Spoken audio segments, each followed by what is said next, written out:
Meu povo, boa noite pra vocês, hein? Bom sábado. Primeira derrota do Barcelona no Campeonato Espanhol. Não iguala um recorde do Tata Martino, que não deu em nada. O time não foi campeão. De 8 vitórias consecutivas nas primeiras 8 rodadas. Perde fora de casa do Osasuna 4-2. Uma derrota que eu acho que era bastante previsível de acontecer. O Osasuna em casa tinha 10 pontos em 12 possíveis, tinha 3 vitórias e um empate. É um time muito duro de se jogar no El Sadar, especialmente contra os grandes. O Osasuna é um clube de muito orgulho, é um clube de muita fibra e quando joga contra os grandes tenta crescer, se motiva mais, o público ajuda muito, faz muita pressão. Enfim, com tudo isso, o Barcelona fez muitas rotações. Antes desse jogo, Condé, Íñigo Martínez e os três da frente, Rafinha, Leva e Lamine, tinham começado todos os 8 jogos anteriores. Rafinha e Condé tinham jogado todos os minutos. O Lamine tinha descansado por 14 minutos na temporada, o Íñigo Martínez 11 e o Lewandowski 61 minutos. Nesse jogo, Rafinha, Lamine e Íñigo Martínez não começaram. O Íñigo Martínez nem jogou. Então jogou Sérgio Domingues, que é um garoto. O Baldé, que está voltando de uma lesão muito séria que ele teve na temporada passada, 4 meses por um problema muscular, ele tem basicamente jogado um jogo sim, um jogo não. A gente tem visto em 8 rodadas do Campeonato Espanhol. Essa, se eu não estou enganado, foi a terceira que o Baldé não começou jogando. Então, também era normal de se perder qualidade. Quando sai o Baldé, entra o Gerard Martin. E saída de Lamine e de Rafinha muda muito a capacidade do Barcelona jogar, por algo que eu estou alertando aqui, e eu não preciso ser o mago da análise esportiva para saber isso, que é acabaram os jogadores, né? O que me chama muito a atenção, eu acho muito negativo, é que quando não joga em Rafinha e Lamine, um dos reservas que entre seja o Ferran Torres e que ele mostre um nível tão baixo. Porque do Pau Victor, que tem pouca experiência, que acabou fazendo um gol horroroso, mas que acabou fazendo um gol, do Pablo Torre é normal se esperar mais dificuldade e tal. O Ferran Torres jogou no Manchester City, joga na seleção da Espanha, custou 60 milhões de euros. O Ferran Torres tinha que ser um que quando entra, muda a cara dos jogos, que ele mantém um nível parecido, que ele ofereça outras coisas em relação a Rafinha e Lamine, pode não ter um contra um, manejo de bola, mas outras coisas ele deveria oferecer. E aí, a quantidade de jogadas que o Ferran Torres matou no ataque do Barcelona é impressionante. Então o nível cai muito quando não jogam esses dois jogadores que hoje ficaram fora. E curiosamente o Ferran ainda quase marcou 2 vezes, né? Ele acabou fazendo uma belíssima jogada individual no segundo tempo e depois uma cabeçada na trave no último lance da partida, já estava 4-2, o jogo já estava perdido. Para vocês terem ideia de como a sensação que eu tenho é que a intenção do Hans Flick era ganhar ou conseguir algum ponto como desce. Porque ele começa com Rafinha e Lamine fora, e quando o jogo está 2-1, quando o Barcelona volta para o jogo no segundo tempo, depois do gol do Pau Victor, ele coloca Rafinha e Lamine, mas logo depois ele tira o Lewandowski. Então assim, se tá 2-1, se é para ir para cima dos caras, tentar um empate, uma vitória, o Lewandowski tem que continuar. Mas o Hans Flick acho que entende também que a temporada é longa, que não pode machucar, que não pode perder o Lewandowski. Então é melhor que sejam 2-1 contra, que você coloque 2 titulares e tire outro, para falar, vai que dá pra gente salvar um pontinho aqui. Acabou que o Osasuna em mais um contra-ataque fez o 3-1, depois um chutaço de fora da área, o 4-1, e o jogo foi pro espaço. Então a sensação que eu tenho é que o técnico do Barcelona também imaginou, vamos ver se a gente consegue tirar alguma coisa desse jogo. Sobre a administração das rotações, eu acho que a comissão técnica faz um planejamento de onde que dá para tirar jogador, onde que dá para poupar, e se a gente não começar aqui com o Rafinha nesse dia, não começar com o Lamine no outro, e no outro não começa com o Lewandowski. Talvez o planejamento seja feito assim. Só que o corpo humano é muito individual, né? E ele não é uma ciência exata. Por exemplo, o Rafinha não treinou na sexta-feira. Então eu imagino que a intenção era descansar o Lamine e que o Rafinha jogasse. E como o Rafinha talvez não estivesse 100%, preferiu-se poupar os 2 jogadores. Ainda tem Liga dos Campeões no meio de semana, tem o Alavés, e eu acho que o Alavés é de novo fora de casa, deixa eu conferir aqui. Tem mais um jogo fora de casa no final de semana, são 8 rodadas do Campeonato Espanhol até aqui. O Barça jogou 3 em casa, serão 3 das primeiras 9 rodadas do campeonato só jogando em casa. Enfim. Então como ainda tem 2 jogos, Rafinha não estava assim 100%, Lamine é mal, então acho que o Hans Flick precisou poupar e fazer mais rotações do que ele queria. E no segundo tempo ele precisava que o Lewandowski não jogasse mais do que 60 minutos. Então tentou fazer o que dava para fazer. Primeiro gol do Osasuna, o Rudimir ou Budimir, é um atacante muito tradicional aqui do futebol espanhol. Budimir, 3 gols já no campeonato. O Budimir ganha no alto do Pau Cubarsí. A pior característica do Pau Cubarsí são os duelos dentro da área. Saída de bola, parar atacante em jogada de progressão, ele vai muito melhor do que duelos que precisa antecipar dentro da área. A velocidade de antecipação do Pau Cubarsí não é boa. Se antecipa ele o Budimir no primeiro gol.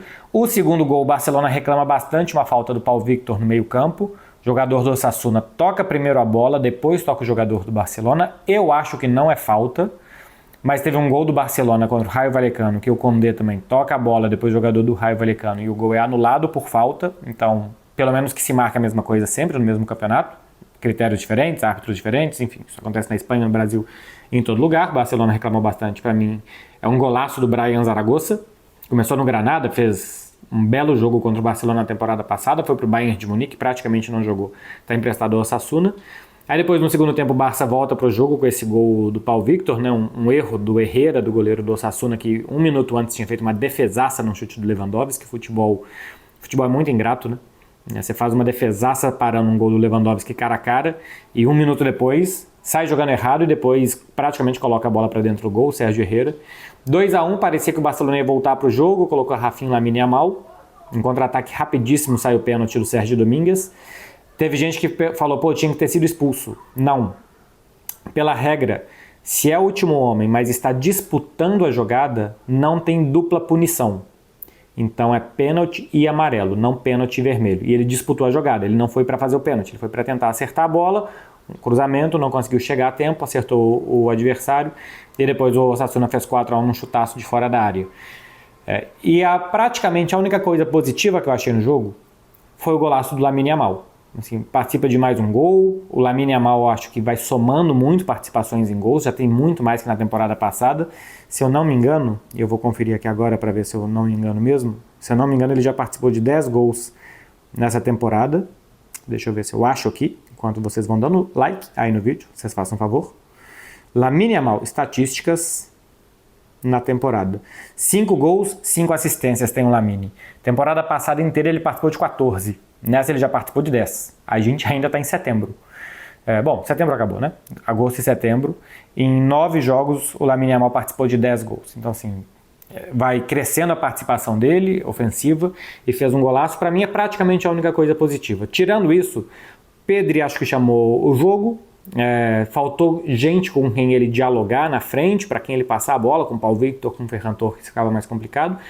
E de novo, muito bom jogo do Condé atacando. Para mim ele foi o jogador mais perigoso do Barcelona em todo o jogo, tá? Depois que entrou o Lamine, o Rafinha, ainda dividiu. Mas para mim o Condé era quem melhor chegava no fundo, quem melhor fazia os deslocamentos. O Osasuna não marcava dentro da área, marcava ali uns 15 metros na frente da sua área, marcava mais ou menos com uma linha de defesa na intermediária para encurtar o campo, né, para deixar os espaços muito reduzidos. Então o que sobrava para o Barcelona era tentar fazer lançamento nas costas da defesa. E aí os zagueiros do Osasuna estavam muito atentos para fazer as coberturas, mas o Condé foi quem melhor conseguiu romper essa linha do Osasuna, quase dominou uma bola no finalzinho do jogo também, que ia deixar ele cara a cara para marcar. Mais um bom jogo ofensivo do lateral Condé. Defende muito bem, vem atacando muito bem também. Único a jogar todos os minutos dos 9 jogos da temporada. E na temporada passada, deixa eu ver se eu também acho que os números do Condé, temporada passada, quem mais jogou minutos foi o Gundogan, mas na temporada passada o Condé também foi um absurdo do que ele fez de número de jogos. Jogou 49 na temporada passada, 45 como titular, fora seleção da França, que ele fez mais 14 jogos, 13 como titular. É um jogador que às vezes as pessoas julgam pelas roupas que ele veste, mas que vem jogando muito bem, muito bem. De vez em quando oscilou no Barcelona, mas o normal do Condé é jogar muito bem. Enfim, perde, era normal perder. Enquanto faltarem jogadores, é isso que dá para esperar, que quando os titulares precisarem sair para não se lesionar, que o time vai sofrer muito. Daqui a pouco vai voltar Firmino, Dani Olmo, pode ser que no meio da semana já jogue até o Frenkie de Jong, depois a data FIFA o Gavi também, então vai rechear um pouco mais. Mas eu tô falando desde o início da temporada. Não tem atacante. São os 3 da frente e acabou. Pode jogar o Dani Olmo aberto do lado, pode jogar até o Firmino aberto também como um falso ponta esquerdo, o Dani Olmo pode até jogar de falso 9, mas acabou. E ainda uma curiosidade, né? Como as lesões atrapalham a carreira do Ansu Fati. Ansu Fati jogou 2 minutos contra o Mônaco, mais acréscimos, ainda não jogou em La Liga. Aqueceu e ia entrar. Cãibra no Sérgio Domingues. Teve que sair para entrar o Hector Forte. Então, até quando é um jogador que se lesiona, que não é o Ansu Fati, ele não joga. Porque machucou um zagueiro e aí o Hans Flick preferiu não bagunçar ainda mais o time nos 10 minutos finais e colocou um lateral puxando o Condé para a zaga. Eu acho que era bem previsível, tá? Era bem normal perder do Osasuna. Se desse para raspar um ponto seria bom, porque o Real Madrid tem 2 tropeços com empates, então se o Barcelona tivesse um tropeço com empate também, pelo menos a diferença para o Real Madrid poderia ficar em 2. Se o Real Madrid vencer o Clássico contra o Atlético, fica em 1 ponto só. Enfim, isso ainda é muito longo, tem 30 rodadas a mais para jogar. E com um elenco curto era normal que uma hora faltasse jogador. Faltou jogador contra o Osasuna. Terça-feira, Young Boys. Imagino que alguns jogadores serão poupados. Por exemplo, pode ser o Condé, pode ser o Lewandowski, pode ser